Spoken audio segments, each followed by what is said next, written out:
Et le dernier orateur, le président Aïmé Riego, se prépare.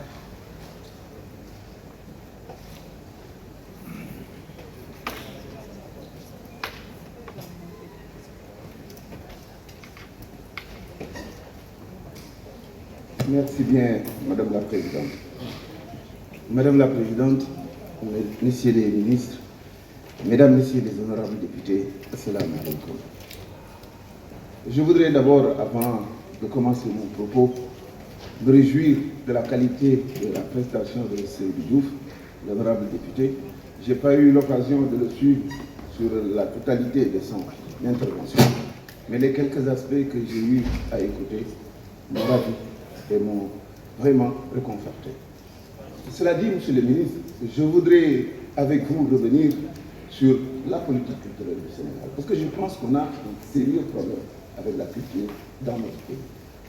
Winston Churchill disait que plus tu sauras regarder loin dans le passé, plus tu sauras te comporter dans le présent et dans le futur. La mémoire, le devoir de mémoire, l'obligation que nous avons de restituer des lieux-dits de mémoire sont des éléments extrêmement importants dans une politique culturelle. On ne peut pas aujourd'hui restreindre l'espace culturel au niveau strict des stimulations modernes telles que le livre, la culture, la musique, etc. La mémoire aussi participe à la construction de l'idéal national et d'une commune volonté d'être ensemble. Fort heureusement, le Sénégal, à travers son histoire, ne manque pas d'éléments et surtout d'hommes et de femmes de qualité extraordinaire qui ont consolidé l'identité sénégalaise. wolof day wax ni bare na ku lekk jën te xamuloo mool ba ko jàpp suñu bëggee xam tey jii Sénégal dëgg-dëgg mooy lan Sénégal boo xamee ne Sidi Hadj Malick nekku si Serigne Touba nafa andallahu barakati yi nekku si Aline Sitoé Diatta nekku si Thiaroye 44 nekku si nos lieux de souffrance, là où la souffrance, la culture sénégalaise s'est construite, ce Sénégal-là ne peut pas exister ndax ku wéeruwul yomb yomb. Et paradoxalement, je ne pense pas, je ne crois pas encore, ou je ne le sens pas suffisamment, que la politique culturelle du Sénégal puisse reprendre ses lieux. On est quelque part, un peu même dans une certaine forme de frilosité. Tout autre pays au monde qui aurait eu un site relativement à Thiaroye 44 aurait depuis longtemps fait des fouilles.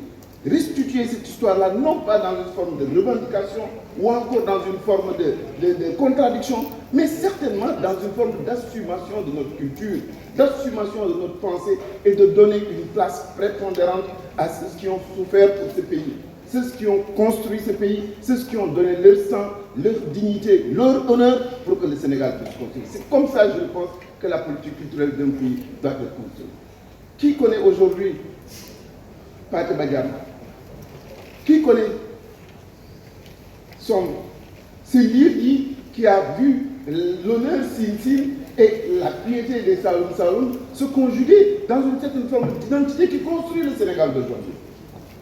Vous irez, vous connaissez Gettysburg, vous irez aux États-Unis, dans tous les lieux de mémoire, partout, vous verrez, il y a une ville aux États-Unis où les gens, pour restituer la guerre de sécession, obligent, ou ce sont les populations eux-mêmes qui sont accordées, que nous avons tenue sol, ni tenue sudiste, ni tenue nordiste, pour l'attractivité du territoire. Faire en sorte que les enfants de nos enfants puissent vivre leur culture, la restituer et comprendre ce que c'est l'articulation entre le présent et le futur. Je ne demande pas qu'on vienne faire auprès de la tombe de la Dior quelques briques. Non, il nous faut en faire un centre culturel, un immense espoir où les gens viendront dans nos écoles, nos enfants pourront venir.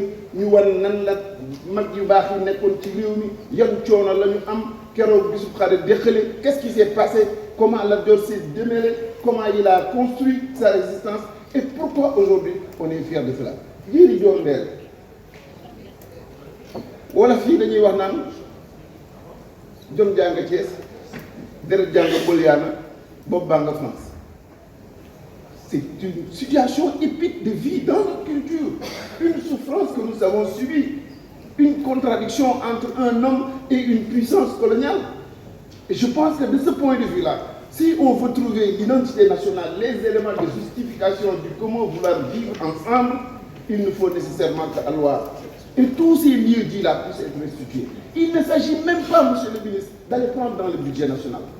Ce n'est même pas nécessaire. Ce qu'il vous faut, c'est organiser un système qui fait en sorte que toutes les sociétés nationales puissent contribuer, que chaque citoyen qui pense qu'il a quelque chose à se valoir dans l'histoire de ce pays puisse contribuer et que cela puisse faire l'objet d'un, monsieur le ministre, du budget pourra être là. Toutes les entreprises qui contribueront seront dédouanées. Et ainsi, ensemble, sans contradiction, sans opposition, sans rien, nous allons construire notre pays en reprenant notre propre histoire. Et ce n'est pas pour rien que le président de la République a lancé la réécriture de notre histoire. Parce que la nôtre, elle a été raccourcie, taillée, construite sur mesure pour nous donner une identité qui n'est pas la nôtre, pour nous mettre dans des habits qui ne sont pas les nôtres, pour nous amener à nous consolider ou à nous construire dans une forme de servilité voulue. Et c'est la raison pour laquelle, quelque part même, on comprend la frilosité avec laquelle, dès l'instant qu'on parle de CFA, on pense révolution, on parle de refus de coopération, alors qu'il n'en est rien. Les États n'ont pas d'amis, ils n'ont que des intérêts. Si cette histoire-là a été à l'inverse entre la France et le Sénégal, je suis sûr que ces lieux de mémoire, aujourd'hui en France, on pourrait les pointer du doigt, on pourrait les visiter, on pourrait les regarder. C'est comme cela, moi, que je pense qu'une politique culturelle doit être traduite. Et je vous remercie, honorable député, de restituer Saint-Louis. Il y a eu des esclaveries à Saint-Louis. Je pense qu'il y a d'éminents hommes de culture dans votre cabinet qui comprennent ce phénomène-là. La restitution de nos lieux de mémoire. Aujourd'hui, monsieur le ministre, tous ces éléments-là disparaissent. On ne les compte plus. Ce sera dans la mémoire de l'oubli collectif. Et une fois qu'on aura lessivé l'homme sénégalais de son histoire, quand on l'aura coupé de son histoire, il ne restera plus rien. Nous serons, comme le disait Senghor, dans le rendez-vous du donner et du recevoir, nous irons, mais les sacs vides, avec de grosses caisses qu'on va nous remplir avec la culture des autres. Qu'on va nous remplir avec la culture des autres, alors qu'est-ce qui fait qu'aujourd'hui au Sénégal, nous avons pu échapper à là où toute l'Afrique a été embrasée avec les indépendances à part des coups d'État multiples? C'est parce que nous avons des mag yu baax ñoo xamee ni jëli nañu réew mi xam nañu ce qui est important de ce qui ne l'est pas, ce qui est essentiel de ce qui est subsidiaire. Ils ont tempéré les gens, ils les ont aidés à comprendre ce que même le Coran nous dit. Appelle sur le chemin de ton Seigneur par la clairvoyance et le bon comportement. C'est comme ça que nos ancêtres ont pu cohabiter avec l'histoire coloniale. C'est pour cela qu'à Saint-Louis, jusqu'à présent, nos enfants, nos femmes, nos grands-pères, nos grands-mères peuvent réciter le Coran, peuvent vivre la culture musulmane et leur culture africaine. C'est cela qu'il faut restituer aujourd'hui. Et une politique culturelle dans un monde globalisé, mondialisé, qui ne prend pas en compte ces aléas-là, qui ne restitue pas notre propre culture, est vouée à l'échec. Ce ne sera que du tama et du riti. C'est une partie culturelle, mais elle n'est pas essentielle de ce que nous devons être. Ce que nous sommes, c'est ce qui nous identifie. Moi, je Senghor l'avait très bien compris. Et c'est pourquoi un tout petit pays comme le Sénégal avait su marquer le monde. Je pense qu'aujourd'hui, dans la fulgurance des multimédias, monsieur le ministre, vous devrez avoir des plateformes interactives qui nous restituent l'air dans sa flamboyance, dans tout ce qu'elle a eu à dégager. Qu'est-ce qui serait plus honorable, plus grand pour ce pays que de voir les femmes de Nder avoir dans l'espace de Nder un village reconstitué à l'identique, où nos enfants pourront venir voir comment les femmes sénégalaises ont pu, dans la souffrance, dans l'honneur, dans la dignité, restituer ce qui est dans ce pays. Et c'est extrêmement important, et je pense que c'est cela qu'il faut à une bonne politique culturelle.